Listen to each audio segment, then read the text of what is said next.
የዛሬ መልእክታችን የገደብን ቀንበር መስበር የሚል ይሆናል። የምትኖረው እግዚአብሔር ከሰጠህ አቅምም እድልም በታች ከሆነ በገደብ ውስጥ እንደሆንክ ማወቅ ወይም መረዳት ይኖርብሃል። እግዚአብሔር ለእያንዳንዱ ሰው የሰጠው አቅም አለ። እግዚአብሔር ለእያንዳንዱ ሰው የሰጠው ችሎታ አለ፣ ስጦታ አለው፣ ጸጋ አለው።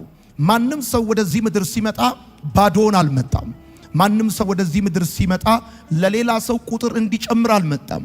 እግዚአብሔር በዛ ሰው ባንተ ወይም ባንቺ በኩል ሊሰራ የፈለገው ስራ ስላለው ነው ወደዚህ ምድር የመጣው። እንደዚሁም ወደዚህ ምድር በሁለት ሰዎች ፍላጎት አይደለም የመጣው፣ ወይም ደግሞ የሁለት ሰዎች የስህተት ውጤት አይደለም፣ አጋጣሚ አይደለም። እግዚአብሔር አስቦ አቅዶ ነው እኔና እናንተን የፈጠረን ወደዚህ ምድር ያመጣን። በምድር ላይ 40፣ 50፣ 60፣ 70 ዓመት እንኖር። ዋናው ነገር ረጅም ቁጥር ያለው እድሜ መኖር ሳይሆን የተፈለግንበትን ዓላማ መኖር ወይም ደግሞ ኳሊቲ ኦፍ ላይፍ መኖር ነው ዋናው ጉዳይ። ጌታ ኢየሱስ በአጠቃላይ በምድር ላይ 33 ዓመት ተኩል እንደኖረ ማስታወስ ተገቢ ነው። ዋናው ጉዳይ በኖርክበት ዘመን እንደሚገባ ኖረሃል ወይ? እንደሚገባ ሰርተሃል ወይ? እንደሚገባ አድርገሃል ወይ? ያሰብክበት እግዚአብሔርም ያሰበልህ ሁኔታ ላይ መምጣት ችለሃል ወይ የሚለው ጉዳይ ነው። ስለዚህ ዛሬ እየኖራችሁ ያላችሁት በስራችሁ፣ በትዳራችሁ፣ በአገልግሎታችሁ፣ በተለያየ የህይወታችሁ ጉዳይ ላይ እግዚአብሔር ከሰጣችሁ አቅም በታች ወይም እግዚአብሔር ከሰጣችሁ እድል በታች እየኖራችሁ እንደሆነ የሚሰማችሁ ከሆነ የሆነ እናንተን የገደባችሁ ነገር እንዳለ ማወቅ ተገቢ ነው። ወዳጆቼ፣ ገደብ የብዙዎቻችንን ራዕይ፣ መለኮታዊ ዓላማና የህይወት እድገት የሚከለክል ነገር ማለት ነው። ብዙዎቻችን እግዚአብሔር ያየልን ዓላማ አለን። እንደዚሁም ደግሞ በዘመናችን ልናሳካው የምንፈልገው ህልም አለን፣ ራዕይ አለን። እንደሚገባ ማድረግ መፈጸም የሚጠበቅብን ማለት ነው። ስለዚህ ገደብ የሚባለው ሊሚቴሽን የሚባለው ነገር ራዕያችንን እንደዚሁም ደግሞ መለኮታዊ ዓላማ በእኛ ህይወት ላይ ያለውን የህይወት እድገታችንን የሚከለክል ማለት ነው። የብዙዎቻችን ህይወት እንደ ኪሎ ሜትር ድንጋይ ያው ሆኖ የተተከለ አይነት ነው። ዘመን ይመጣል፣ ዘመን ይተካል፣ ሁኔታዎች ይቀያየራሉ። እኛ ግን የሚቆጠር ወይም ደግሞ በትክክል ሊለይ የሚችል እድገት ሳናመጣ ስንቀር ማለት ነው። ስለዚህ ገደብ በህይወታችን ውስጥ መዘግየትንና ጭንገፋን የሚያደርግ ነገር ማለት ነው። ገደብ ማለት በህይወታችን መዘግየትንና ጭንገፋን የሚያደርግ ነገር ማለት ነው። የመልእክታችን ርዕስ የገደብን ቀንበር መስበር ብለን የተነሳ ነው። ስለዚህ ራዕያችንን፣ በእኛ ላይ ያለውን መለኮታዊ ዓላማ፣ የህይወት እድገታችንን የገደበውን ነገር እግዚአብሔር ከህይወታችን ላይ እኛም እንስማማለን፣ እሱም ይሰብርልናል። ያመነ ሰው ብቻ አሜን ይበለኝ። አቅም እንዳለው የሚያምን ሰው ብቻ በደንብ አድርጎ አሜን ይበለኝ። በህይወታችን መዘግየትንና ጭንገፋን የሚያደርጉ ነገሮች አሉ። በጌታ በኢየሱስ ስም በዚህ ማለዳ በህይወታችን የትኛውንም አይነት መዘግየት የሚሰብር የእግዚአብሔር ክብር ያገኘናል። ነገር ደስ የሚለው በጊዜው ሲሆን ነው። ነገር ደስ የሚለው በሰዓቱ ሲሆን ነው። ከዘገየ በኋላ፣ ካለፈ በኋላ፣ ከመሸ በኋላ የሚሆን ነገር ደስ አይልም። የእግዚአብሔርም ቃል እንደሚናገር ነገርን ሁሉ በጊዜው ውብ አድርጎ ይሰራዋል ተብሎ እንደተጻፈ ልክ እንደዚህ ነገር በጊዜ ሲሆን ያምራል። ገደብ ከአቅማችን በታች እንድንኖር የሚያደርገን ነገር ማለት ነው። አሁን እኔና እናንተ ለሀገር የሚሆን ነገር እግዚአብሔር በውስጣችን አስቀምጦ፣ ለትውልድ የሚሆን ነገር አስቀምጦ፣ የህይወታችን ጉዳይ ውሎና አዳራችን መብላትና መጠጣት ብቻ ሲሆን ይደብራል። በጣም ለብዙ ትውልድ ሊጠቅም የሚችል ነገር ይዘን ማለት ነው። አንዳንዶቻችን ገና ከሰፈር አልወጣንም። አንዳንዶቻችን ለብዙዎች እድልና በረከት መሆን ስንችል ገና በራሳችን የህይወት ጥያቄ ውስጥ ተይዘን ያለ ነው። የመጀመሪያው እኔ በገደብ ውስጥ ነው ያለሁት ወይስ አይደለም? የአቅሜን ልክ ነው የምኖረው ወይስ ከአቅሜ በታች ነው? እንደሚገባኝ እየተጓዝኩ ነው ወይስ ዘግይቻለሁ? ነገሮቼ በአግባቡ ፍሬ እያፈሩ ነው ወይስ በተደጋጋሚ ጊዜ ጭንገፋ ያስቸግረኛል የሚለውን ነገር ማሰብ በጣም ተገቢ ነው። ብዙዎቻችን ገና ልጆች እያለን ትልልቅ አቅም እንዳለን እናውቃለን። ወላጆቻችን መስክረዋል፣ ትምህርት ቤቶቻችን አረጋግጠዋል። ነገር ግን አሁን ላይ ባለው የህይወታችን አካሄድ እንደሚገባ እየኖርን ነው ወይስ አይደለም የሚለውን ነገር መጠየቅ በጣም ትክክል ነው። ገደብ ልትሆን የምትችለውን ነገር እንዳትሆን የሚከለክል ነገር ማለት ነው። ትችለዋለህ እኮ ልትሆን ትችለዋለህ፣ ልታረገው ትችላለህ፣ ልትደርስበት ትችላለህ። ነገር ግን እንዳትደርስበት እንዳትሆን የሚከለክል ነገር ማለት ነው ገደብ ማለት። ወዳጆቼ ገደብ በታላቅነት መንገድ ላይ የተቀመጠ እንቅፋት ነው። በህይወት መካከል፣ በዘመን መካከል፣ በሀገር ውስጥ ጥቂት ሰዎች ብቻ እንዲሳካላቸው የተፈቀደበት ምክንያት እኔ አይታየኝም። ዋናውና እርግጠኛው ነገር አንተ ካለበት ሁኔታ ጋር ተስማምተ ለመኖር እስካልፈቀድክ ድረስ ይሄን አይደለም እግዚአብሔር የነገረኝ፣ ይሄ አይደለም የኔ አቅም፣ እግዚአብሔር ለዚህ ህይወት አይደለም የጠራኝ። እግዚአብሔር በኔ ውስጥ ያየው፣ በኔ ዘመን ያየው፣ ሊፈጽመው ሊያደርገው ያለ ነገር አለ።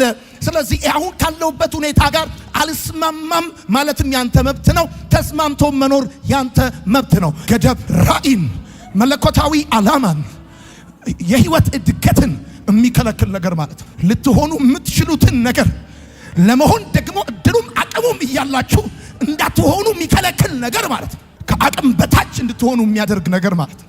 ወዳጆቼ የምትጽፉ ሰዎች ገደብ መንፈሳዊም አካላዊም ሊሆን ይችላል። ማለትም የሚታይም የማይታይም ሊሆን ይችላል ማለት ነው።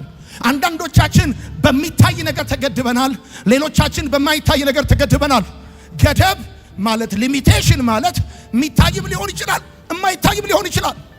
እንዲህ ሲታይ እግራችን ላይ የገባ ሸምቀቆ ገመድ የለም፣ እጃችንን ያሰረ ነገር የለም። ነገር ግን እንዳንሰራ ተይዘናል፣ እንዳንራመድ ይኸው ቆመናል። ግን በመንፈስ ዓለም ዲዛይን የምናደርገው ነገር አለ።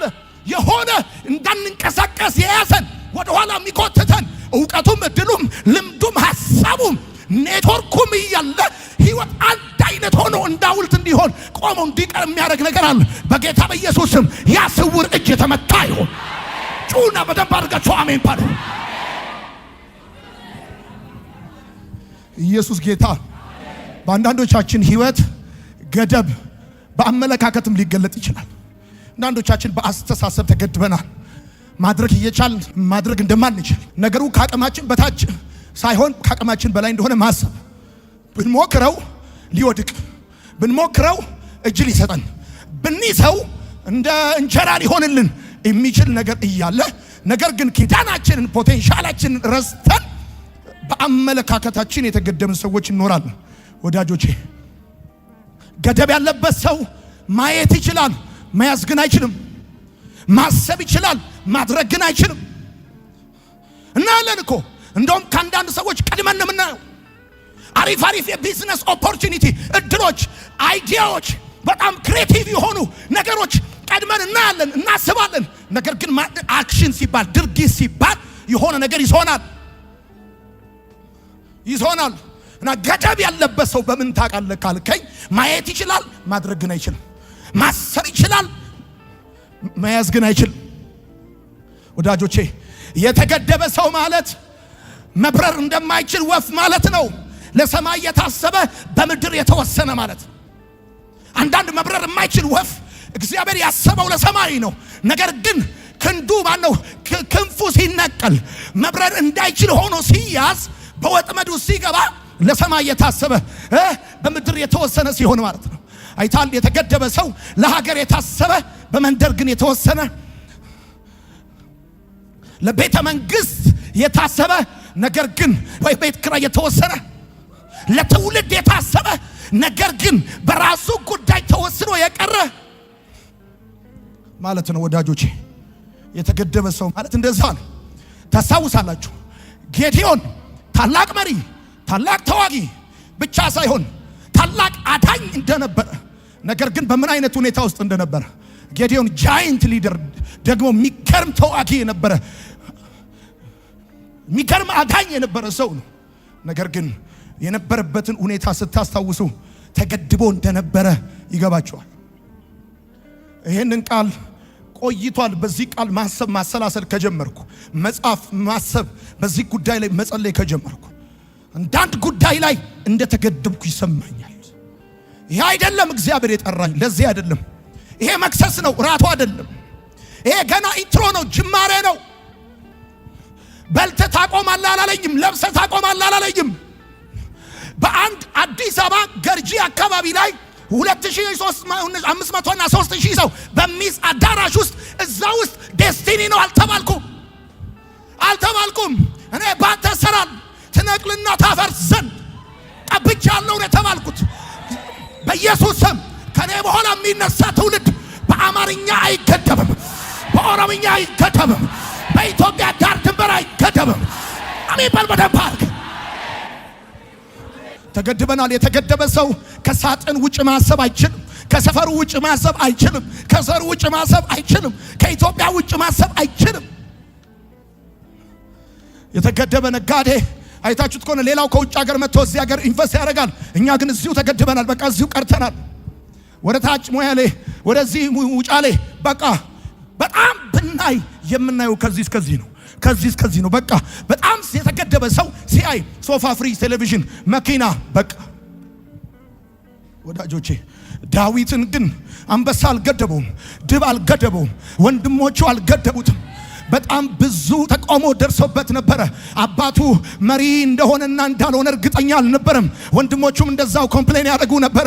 ሳኦልም እርግጠኛ አልነበረም። ዳዊትን አንበሳ ካልገደበው፣ ድብ ካልገደመው፣ ወንድሞቹ ካልገደቡት ዛሬ እኔ ባርካችኋለሁ በጌታ በኢየሱስ ስም። የሰው አስተያየት ያቆማችሁ ትዘረጋላችሁ። በደም ጩና አሜን በሉ። የማይገደብ አምላክ እያመለካችሁ በጥቃቅን ነገር የተገደባችሁ በጌታ በኢየሱስ ስም ዛሬ ማለዳ መለቀቅ ይሆንላችሁ፣ መለቀቅ ይሆንላችሁ። ታውቃላችሁ 400 ኩንታል የሚሸከም ኤሮትራከር መኪና በጣም በቀላል ታኮ ተይዞ ይቆማል። መሄድ ካለበት ሹፌሩ ረዳቱን አዞ ታኮ መውጣት አለበት። በጣም 400 ኩንታል ማለት ምን ማለት ነው ስትል በጣም ብዙ ነው። ለብዙ ሰዎች እህል መሆን የሚችል እንጀራ መሆን የሚችል ማለት ነው። ነገር ግን በተራ ታኮ ተይዞ ይቆማል። ልክ እንደዚህ ለትውልድ የሚሆን መብል ይዛችሁ በተራ ነገር የያዛችሁ ነገር በኢየሱስ የሚጠረግ ሰ አሜን። ወዳጆቼ ይሄ ሊሚቴሽን ገደብ የሚባለው ነገር በተለያየ የህይወታችሁ ክፍል ውስጥ ሊከሰት ይችላል፣ ሊኖር ይችላል። በጋብቻ፣ በገንዘብ፣ በግንኙነት፣ በስራ፣ በመንፈሳዊ ህይወት፣ በጤና፣ በትምህርት፣ በአገልግሎት ሰው ሊገደብ ይችላል። በጣም ኢምፖርታንት ነገር ስለምናገር እንድትሰሙ ይፈልጋል። አንዳንዶቻችን በጋብቻ ተገድበናል። ማለት አንዳንዱ ሰው ትምህርቱ አሪፍ ነው፣ ስራው አሪፍ ነው፣ ወደ ሚሬጅ ሲመጣ ግን በቃ ተገድቧል፣ ማግባት አልቻለም። ራይት ታይም ላይ ነው ያለው፣ ነገር ግን ተይዟል። ሌላ ሰው ደግሞ በቃ የሆነ ወይ ዲፕሎማዊ ዲግሪ ላይ ነክሶ ይቀራል፣ በትምህርት ይገደባል። ሌላ ሰው በጤና፣ በአገልግሎት፣ አንዳንድ ሰው በአገልግሎት ይገደባል። በቃ ሰፈሩ ላይ ብቻ በቃ የሆነ ጢቆም ብቻ ትንሹ ብቻ ይሆናል። ነገር ግን መልእክቱን ሚሊዮኖች ቢሰሙት፣ ሀገር ቢሰማው የሚለወጥበት ይሆናል። ወዳጆቼ በደንብ አድርጋችሁ ስሙኝ። ሰዎች በአንድ በኩል ተለቀው በሌላ በኩል ሊገደቡ ይችላል። ይህም ብጽፉ ደስ ይለኛል። ሰዎች በአንድ በኩል ተለቀው በሌላ በኩል ሊገደቡ ይችላሉ። ማለትም በአንድ በኩል ተገድበው በሌላ በኩል ሊለቀቁ ይችላሉ። ምን ማለት ነው? በአንድ በኩል ተለቀው በሌላ በኩል ሊገደቡ ይችላሉ ማለት አንዳንዶች በትዳር በጋብቻ ይለቀቁና በፋይናንስ ይገደባሉ። ሌሎች ደግሞ በፋይናንስ ይለቀቁና በጋብቻ ይገደባሉ። አንዳንዶች በመንፈሳዊ ሕይወት ይለቀቁና በአገልግሎት ይገደባሉ። አንዳንዶች በትምህርት ይለቀቁና በስራ ይገደባሉ። ትምህርት ቤት እያሉ በጣም የሚገርም ጂፒኤን ያላቸው ምርጥ ጭንቅላት ነው ያላቸው። ወደ ስራ ዓለም ሲመጡ ግን ምድር ኃይሏን አሰጣቸውም፣ ተገድበዋል። ምክንያቱም አንድ ማስረጃ ላሳያችሁ ይችላል። በሉቃስ ወንጌል መጽሐፍ ምዕራፍ 6 ላይ ቀኝ እጁ የሰለለችበት ሰው ግራ እጁ ጠንካራና ንቁ ነበረች። ግራ እጁ ጠንካራና ንቁ ነበረ።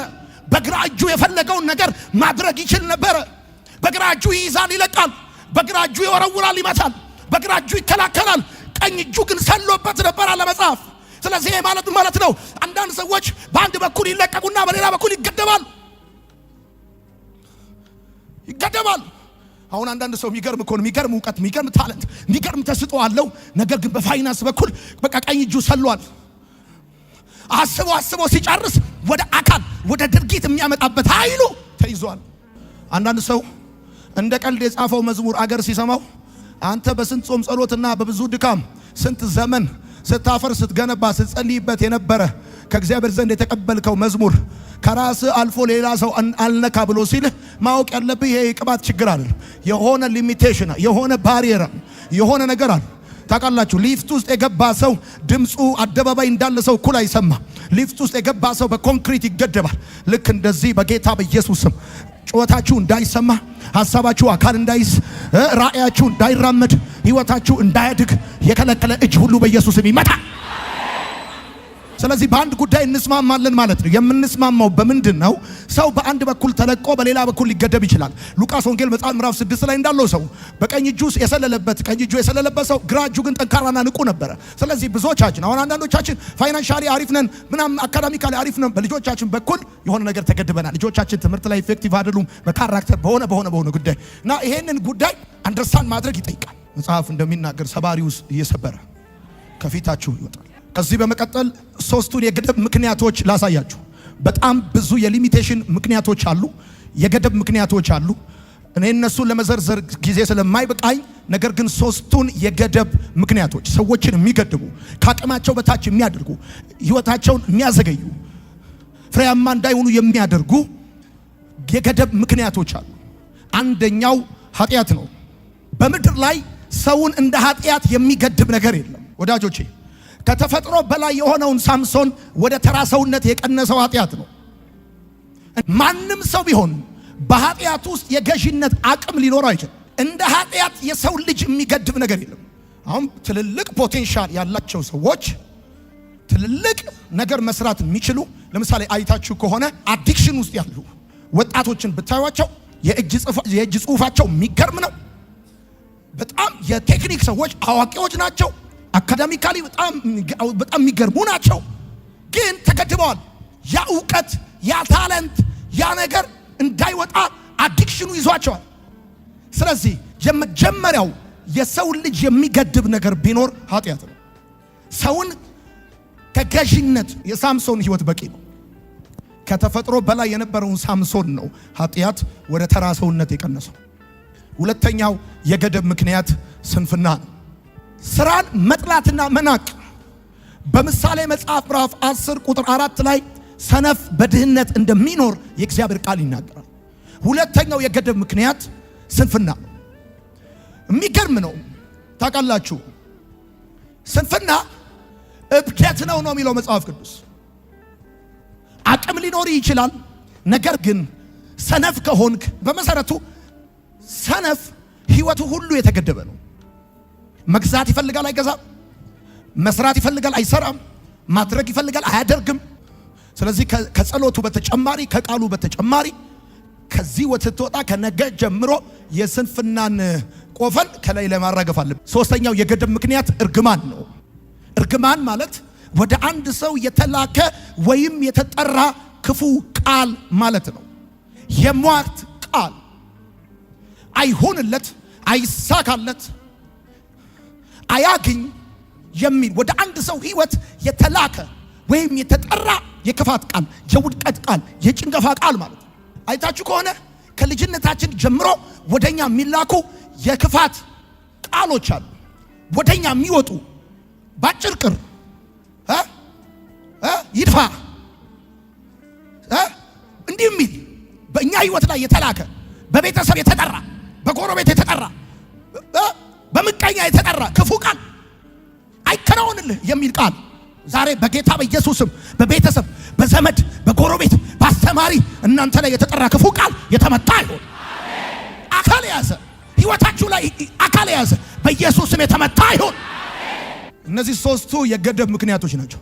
አንዳንድ ሰዎች በእርግማን ምክንያት ይገደባሉ። ህይወታቸው ይዘገያል፣ በጭንገፋ ይመታሉ። ራእያቸው፣ መለኮታዊ ዓላማ፣ የህይወት እድገታቸው አካቅማቸው በታች መሆን እየቻሉ እንዳይሆኑ በእርግማን ምክንያት ይሆናል። ሌሎች በስንፍና፣ ሌሎች በኃጢአት። ወዳጆቼ 4 የገደብ አይነቶች አሉ። ለይታችሁ መምታት አለባችሁ ዛሬ በኢየሱስ ለይታችሁ። in the mighty name of Jesus። አቤት ሄሎ ይሰማል ወይ? ነገር ከተበላሸ በኋላ ምን ያደርግላል? ሁሌ እኮ እናገራለሁ። አንተ ቪየት አሁን በ100 ዓመት ምን ያደርግላል? ከዘራ ይዘህ ስትንቀጠቀጥ ምን ያደርግልሃል? ቤት ብትሰራ በስተርጅና ምን ያደርግልሃል? ምግብ ራሱ በማትበላበት እድሜ ምን ያደርግልሃል? በጌታ በኢየሱስ ስም ነገር በትክክለኛው ጊዜ እጃችሁ እንዳይገባ የሚጎትትባችሁ እጅ የተመታ ይሁን። የመጀመሪያው የገደብ አይነት አካላዊ ገደብ ነው። ይሄ የጤና ችግር ነው። የጤና ችግር አካላዊ ገደብ በዮሐንስ ወንጌል መጽሐፍ ምዕራፍ 5 ላይ እንዳለው አይነት ሰው ማለት ነው። ፈውሱን ይፈልጋል። ነገር ግን የጤና ችግር ስለነበረበት የአካል ችግር ስለነበረበት ወደ ፈውሱ መግባት አልቻለም። አቤት! ለዚህ ነው በነገራችን ላይ ወላጆች አንዳንድ ትልልቅ ሰዎች ወጣት ልጆችን ይመክሯቸዋል። ጊዜን ተጠቀምበት፣ እንደዚህ አድርገው፣ ይሄ ትክክለኛ ታይም ነው እንዳቀልድበት ምናምን ሲባሉ አይገባቸው። እንደነበረ ሰው ሆኖ ሰው አይኖርም። አንዱ ገደብ አካላዊ ገደብ ነው። ሁለተኛው አእምሮአዊ ገደብ ነው። አንዳንድ ሰው በአካሉ ሲገደብ፣ በጤና በእጅ በእግሩ እንደሚገባው ፈንክሽን ባለማድረግ ሲገደብ፣ ሌላ ሰው ደግሞ በአእምሮ ይገደባል። ወይንም በአእምሮ ያለ ገደብ ማለት አሉታዊ ሐሳብ፣ ጭንቀት፣ ጥርጣሬ፣ ፍርሃት ገደብ ነው። ፍርሃት የገደባቸው በጣም ብዙ ሰዎች አሉ። በጣም ብዙ ሰዎች ማድረግ እየቻሉ መዘመር እየቻሉ መስበክ እየቻሉ መሮጥ እየቻሉ ፈርተው ግን ሰፈር ላይ የቀሩ ሰዎች አሉ። ብራዘር፣ ፍርሃት የሰይጣን ማግኔት ነው። ከሰይጣን ጋር በሽርክና መስራት ነው። ትፈራለህ፣ ሰይጣን እየመጣ ይጎበኛል። ፍርሃት የገደበ እግዚአብሔር ጸጋውን ሰጥቷቸው አቅሙን ሰጥቷቸው፣ ጌታ ይመስገን እግዚአብሔር እየተናገራቸው ስላሉ ሰዎች አቅሙን ሰጥቷቸው ጸጋውን ሰጥቷቸው፣ እግዚአብሔር ይጠይቃችኋል። በፍርሃታችሁ ምክንያት you are responsible ናችሁ። ፍርሃት ጨዋነት አይደለም። አንዳንድ ሰው ጥርጣሬ፣ አሉታዊ ሐሳብ ይገድበዋል። በቃ አሉታዊ ሐሳብ ሰራለሁ ብሎ እንዳይወጣ ገና ቀድሞ አይምሮስ የሚገባው ባይሳካልስ፣ ባይቀበሉስ፣ ባይወዱስ፣ የሆነ ነገር ባይሆንስ እንደዚህ ይሆናል። በቃ ሌላ ሰው አለ ታውቃላችሁ አይደል? ልክ እንደዚህ ደግሞ አሁን ብታገባ ብትፈታስ አሉታዊ ሐሳብ ሰዎችን ይገድባቸዋል። ሶስተኛው መንፈሳዊ ገደብ ነው። ስፒሪቹዋል ሊሚቴሽን ነው። ሶስተኛው የገደብ አይነት ደግሞ ኃጢአት፣ አለማመን። እነዚህ የመንፈሳዊ ገደቦች ናቸው። አለማመን፣ ኃጢአት የመንፈሳዊ ገደብ ነው። ሰዎችን የማያምኑ ከሆነ ስፒሪቹዋሊ ሊሚትድ ናቸው። ምክንያቱም ሰው ከእግዚአብሔር ዓለም የሚሰጠውን ነገር የሚቀበለው በእምነት እጁ ነው። ምንም ነገር እኔ እሰጣለሁ ብዬ ብለህ እጅን ካልዘረጋ እንደማትቀበል ሰው እግዚአብሔርን ያለ እምነት ሊያስደስተውም አይችልም። ከእግዚአብሔርም ያለ እምነት አንዳች ነገር ሊቀበል አይችልም። አታምንም ማለት አትቀበልም ማለት ነው። አባት የቱንም ያህል ባለጠጋ ቢሆን የአባትን ባለጠግነት አንተ መቀበል ወደ ህይወት ማስገባት ካልቻልክ በድህነት ለመኖር ትገደዳለህ። አሁን በጣም ብዙ ሰዎች ፋይናንሻሊ የተገደቡት፣ በስራ በአገልግሎት የተገደቡት አምላካቸው እነሱ ለመርዳት አቅም አጥቶ አንሶት ሳይሆን እነሱ እምነት አጥተው። አራተኛው የአካባቢ ገደብ ነው። ሁኔታዊ ገደብ፣ ሲቹዌሽናል ኢንቫይሮንመንታል የሆነ ገደብ ነው።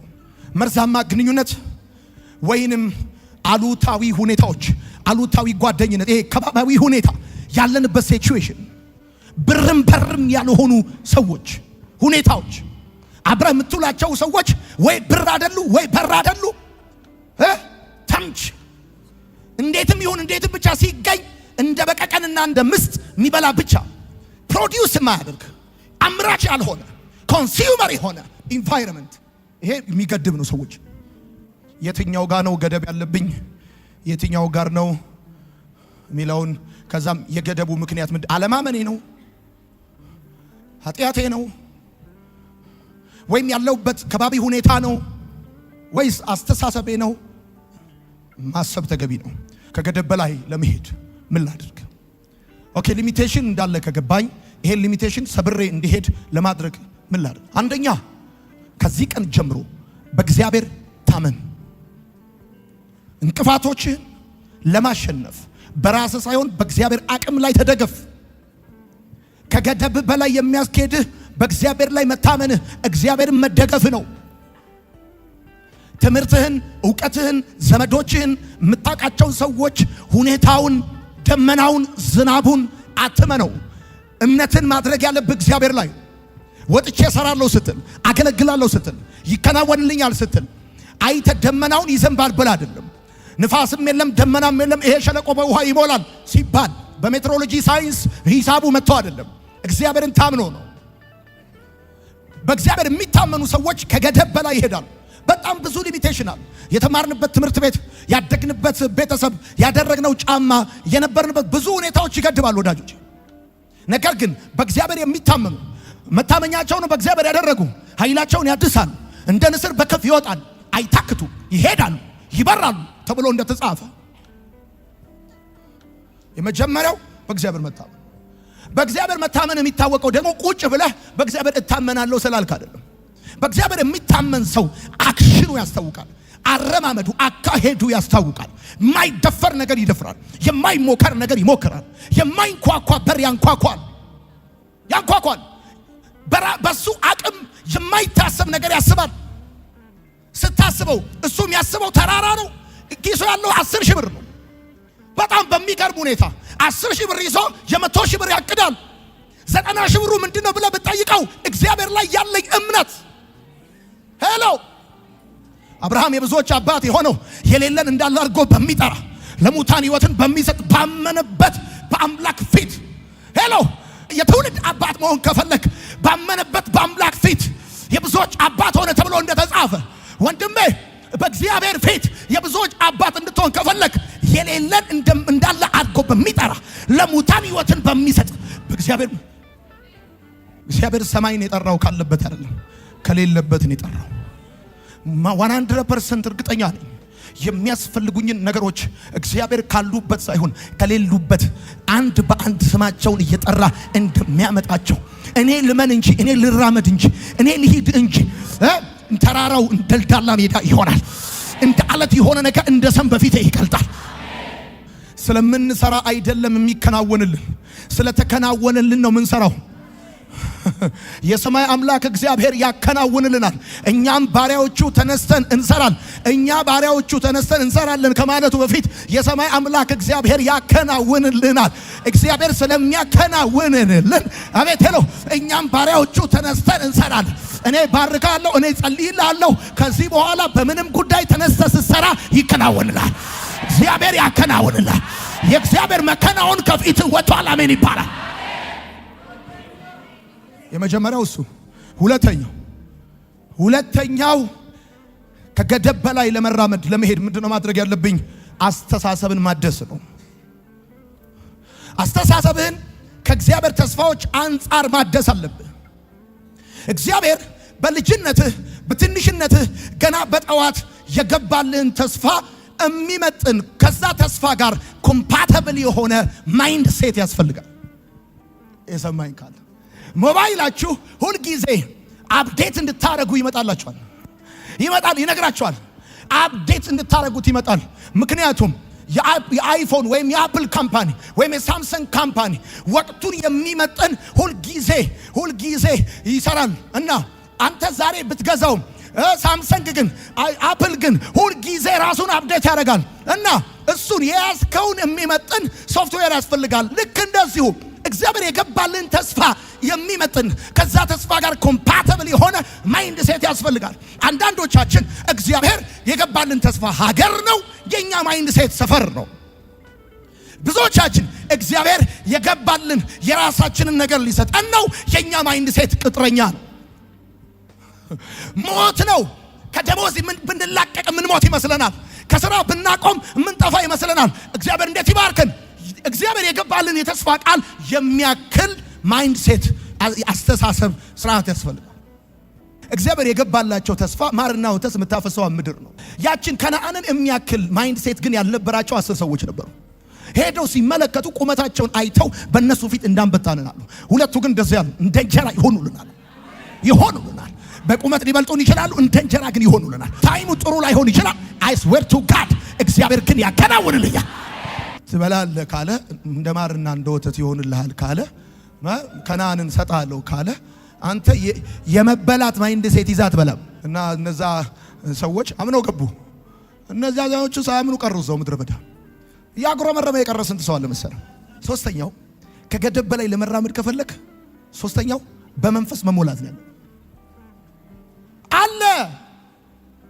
ከገደብ በላይ የሚያስኬድ መንፈስ ሄሎ ሰዎች ቮካብለሪ ባለው እዲ በሚግባቡበት ቋንቋ ሲጣሉ ሲበጣበጡ አንተ እዚህ ሀገር ያለውን ቋንቋ ትቀይርና ልሳን የሚባል ላይ ታረጋዋል። ትቀይር ማንታ ካጭ በደንብ አርጋ አሜን በል።